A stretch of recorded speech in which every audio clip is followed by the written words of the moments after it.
est un de vos compagnons dans Dragon Age Origins et votre chef des services secrets dans l'Inquisition.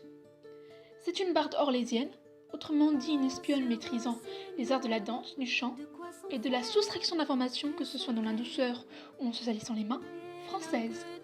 Cocorico.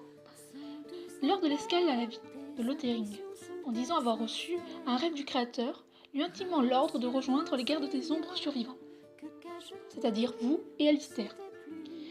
Oui, il y aura potentiellement un parlant personnage sur lui. Bon, outre le fait que prendre une Jeanne d'Arc dans votre équipe n'est pas forcément une option des plus sensées, mais que votre groupe est actuellement composé d'un chien Mabari garde des ombres, d'un prince bâtard garde des ombres et ex-apprenti templier, et d'une mage apostate sarcastique et caustique, fille d'une sorcière surpuissante, très effrayante dans les contes et légendes, sans doute de plusieurs centaines d'années, et que vous êtes vous-même un cassos,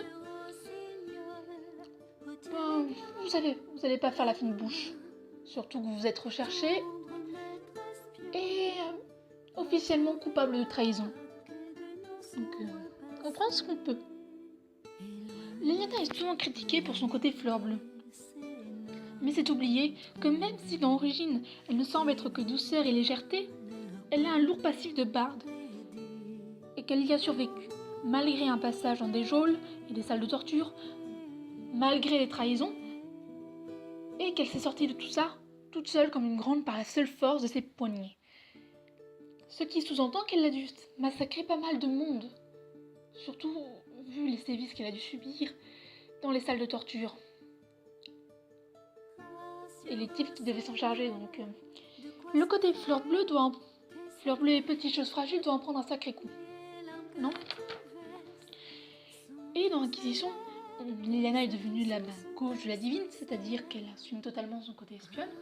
Elle est capable de meurtre de sang-froid, que ce soit parmi ses alliés officiels ou n'importe qui se dressant en travers de sa route. Et pour autant, d'une certaine manière, elle ne se départit pas de son côté fleur bleue, elle est toujours très attirée par les chaussures, etc. Mais cette attirance est beaucoup plus pragmatique, ça se traduit plus par une analyse des comportements pour savoir quelle information elle peut en tirer, quelle conclusion. Quelles questions d'ailleurs il faut se poser. Même si Liliana affiche des attitudes girly, ce n'est pas un mauvais personnage féminin,